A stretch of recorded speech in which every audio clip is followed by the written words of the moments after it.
Hello प्यारे बच्चों, welcome to एडुला point. Start करते हैं वर्कशीट नंबर 4। हिंदी की वर्कशीट है, क्लास 8 के लिए है कार्यपत्र लाख की चूड़ियां भाग 4। बच्चों, बहुत दिनों के बाद लेखक गांव आया। तब बदलू और लेखक के बीच जो बातचीत हुई उसी को हम इस कार्यपत्रक में पढ़ेंगे और फिर नीचे दिए गए प्रश्नों को के उत्तर लिखने का प्रयास करें। तो लेखक ने कहा, नमस्ते बदलू काका। मैंने कहा, नमस्ते भैया। उसने मेरी नमस्ते का उत्तर और उठकर खाट पर बैठ गया। मतलब उसने उत्तर दिया नमस्ते का और खाट पे बैठ गया, परंतु उसने मुझे पहचाना नहीं और देर तक मेरी ओर निहारता रहा। मैं हूँ जनार्दन काका, आपके पास से गोलियां बनवाकर ले जाता था। मैंने अपना परिचय दिया, फिर बदलू फिर भी चुप रहा। मतलब इतना परिचय देने के बाद लेखक के उसके बावजूद भी बदलू चुपचाप था, मानो वह अपने स्मृति पटल पर अतीत के चित्र उतार रहा हो। मतलब ऐसे बैठा हुआ था बदलू जैसे कि पुराने जमाने की बातें याद कर रहा हो कि क्या क्या था। और तब एकदम से बोला, बदलू आओ आओ लल्ला बैठो, क्योंकि लेखक तो बड़ा हो गया था। तब जब उसको याद आया सारी बातें बदलू को, तब उसने कहा, बैठो लल्ला। लल्ला प्यार से बोलते हैं। बहुत दिनों बाद गांव आए हो तुम तो। हाँ, इधर आना नहीं हो सका काका। लेखक ना उसको काका बोलता है बदलू को। कह रहा है कि मैं यहाँ नहीं आ पा रहा था। मैंने चारपाई पे बैठते हुए उत्तर दिया, यानी लेखक चारपाई पे बैठ गया बोलते बोलते। कुछ देर फिर शांति रहे, दोनों चुप रहे। मैंने इधर उधर दृष्टि दौड़ाई, ना तो मुझे उसकी मचिया ही नजर आई, ना ही भट्टी पहले दिखती थी जो। आजकल काम नहीं करते काका? मैंने पूछा। ठीक है। नहीं लल्ला, काम तो कई साल से बंद है, ये बदलू ने लेखक को कहा। मेरी बनाई हुई चूड़ियां कोई पूछे तब तो किसी को पसंद ही नहीं आती है। क्या परेशानी हुई होगी, ऐसा क्या हुआ होगा कि उसने चूड़ियां बनानी बंद कर दी? गांव गांव में कांच का प्रचार हो गया बेटा। वह कुछ देर चुप रहा और फिर बोला, मशीन का जमाना आ गया है ना लल्ला, यानी मशीन में कांच की चूड़ियां जल्दी बन जाती है कि नहीं? और बहुत सारी सस्ती भी पड़ जाती है। आजकल सब काम मशीन से होता है, खेत भी मशीन से जोते जाते हैं, और फिर जो सुंदरता कांच की चूड़ियों में होती है लाख में कहाँ संभव है। लेकिन कांच बड़ा खतरनाक होता है, बड़ी जल्दी टूट जाता है। तो ये बात किसने कही? बदलू ने। कांच की चूड़ियों की थोड़ी तारीफ भी कर दी और बुराई भी। फिर मैंने कहा, नाजुक तो फिर भी होता है लल्ला। मतलब ये मैंने कहा कि कांच बड़ा खतरनाक होता है, बहुत जल्दी टूट जाते हैं। मैंने कहा नाजुक तो फिर भी होता है लल्ला। कहते कहते उसे खांसी आ गई और वह बहुत देर तक खांसता रहा। मुझे लगा उसे दमा हो गया है। ठीक है। अवस्था के साथ साथ अब शरीर तो ढल गया ना, बुढ़ापा आ गया था, क्योंकि लेखक भी तो बड़ा हो गया, तो वो बुढ़ा हो गया होगा। उसके हाथों पर और माथे पर नसें दिखने लग गई थी, जाने कैसे।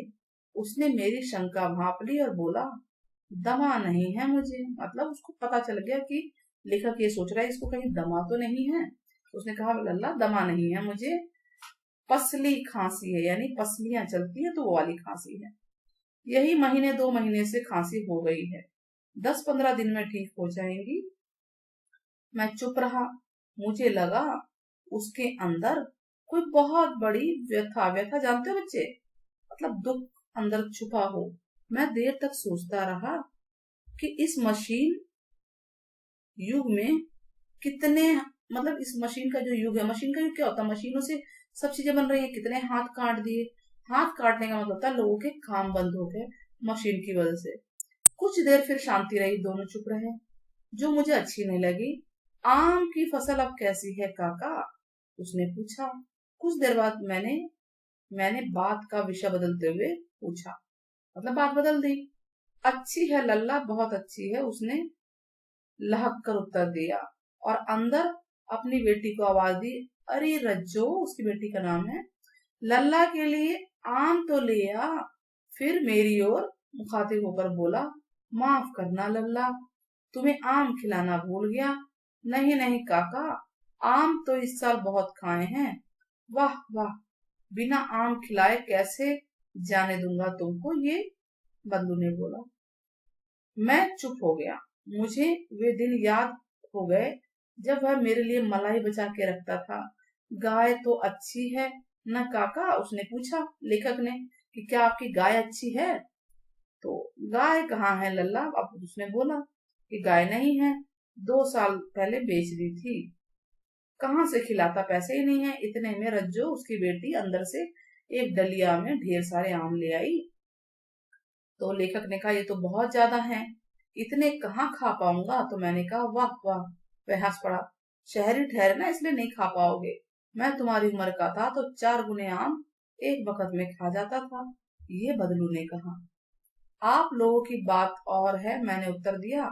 अच्छा बेटी, लल्ला को 4-5 आम छाट कर दे दो, उसने बोला। तो सिंदूरी वाले देना, ठीक है, सिंदूरी जैसे होते हैं ना आम, अच्छे होते हैं, खाने में स्वाद अच्छा होता है। देखो लल्ला कैसे हैं, इसी साल यह पेड़ तैयार हुआ है, सिंदूरी आम तैयार हुआ होगा उनके यहाँ। तो रज्जो ने 4-5 आम अंजलि में लेकर, यानी हाथ की जो मुट्ठी है, मेरी तरफ बढ़ा दिए। आम लेने के लिए मैंने हाथ तो बढ़ाया तो मेरी निगाह एक क्षण के लिए उसके हाथों पर ठिठक गई। गोरी गोरी कलाइयों पर लाख की चूड़ियां बहुत ही फब रही थी, यानी लाख की चूड़ियां उसने पहनी हुई थी। बदलू ने मेरी दृष्टि देख ली और बोला, यही आखिरी जोड़ा बनाया था जमींदार साहब की बेटी के विवाह पर। 10 आने पैसे मुझको दे रहे थे, मैंने जोड़ा नहीं दिया। इन उनकी बेटी के लिए कहा शहर से ले आओ। फिर मैंने आम ले लिए और थोड़े खाकर खाकर थोड़ी देर पश्चात चला गया वहां से। मुझे प्रसन्नता हुई कि बदलू ने हार कर भी हार नहीं मानी, है ना। उसका व्यक्तित्व तो कांच की चूड़ियों जैसा ना था कि आसानी से टूट जाए। देखिए, हार नहीं माना, उसने देखा कि सब कुछ है तो फिर भी काम चल ही रहा था। तो यही ध्यान रखिए कि जीवन में आप लोग भी हार मत मानिए। चलिए प्रश्नों के उत्तर करते हैं। बदलू के मन में ऐसी कौन सी व्यथा थी जो लेखक से छिपी ना रह सकी। तो बदलू के मन में उसके रोजगार बंद होने की व्यथा थी जो लेखक से छिपी ना रह सकी। उत्तर होगा प्रश्न 2, मशीन के युग में लेखक के जीवन में क्या क्या बदलाव आए। तो हम बताएंगे मशीन के युग में थोड़ा लाल कलर हो गया प्रिंटिंग से, बहुत बदलाव आए। रोजगार बंद हो गए, पैसों की कमी से उसके माथे पर स्पष्ट जो कमी थी वो दिख रही थी और बीमारियों ने भी उसे घेर लिया था। ठीक है बेटा। प्रश्न 3 है, मशीनों के आने से हमारे जीवन में क्या क्या बदलाव है। तो हम बताएंगे मशीनों के आने से पहले तो हम बदलाव बताएंगे, पहला सवाल ये हो गया, और मशीनों से होने वाली 2 हानि और 2 लाभ भी बताएंगे। तो 3 प्रश्न एक ही में पूछे गए हैं, तो इतना तो आंसर जाएगा। तो पहले प्रश्न का जवाब, मशीनों के आने से हमारे जीवन में कोई भी काम तेजी से हो जाता है ना, और उसके लिए बहुत कम मेहनत करनी पड़ती है,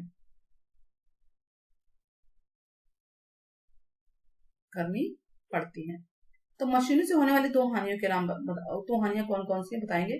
नुकसान क्या है, देखिए बहुत सारे लोगों के रोजगार बंद हो गए, प्रदूषण भी होता है। अब 2 लाभ बताने हैं। थर्ड क्वेश्चन है, काम तेजी से होता है और किसी भी काम को कम खर्च में कर सकते हैं। प्रश्न नंबर 4 क्या, हार कर भी हार नहीं मानी, यह लेखक को कैसे पता चला। बदलू ने भले ही चूड़ियां ना बिकने से चूड़ियां बनानी बंद कर दी, लेकिन कम भाव में चूड़ियों को नहीं बेचा उसने। यही तो है, हार के लिए हार नहीं आनी। तो लेखक को पता चलेगा कि बदलू ने हार कर भी हार नहीं मानी। ठीक है। और अब आप बताइएगा, यहाँ पे एक वर्ड आया है अंजुली। अंजुली का क्या मतलब होता है, कमेंट में बताइएगा आप लोग। ठीक है, आपने सुना होगा तो आप जरूर बताएंगे। एंड सब्सक्राइब शेयर करना ना भूले। साथ ही हमारी नेक्स्ट चैनल जल्द ही आपके लिए अवेलेबल होगा, जिसमें टॉपिक वाइज, चैप्टर वाइज आपकी क्लास की सारे के सारे चैप्टर्स, टॉपिक्स उसमें विस्तार से दिए होंगे। तो उस चैनल को सब्सक्राइब करना नहीं भूलिएगा। टेक केयर बच्चों, बाय बाय, फिर मिलते हैं।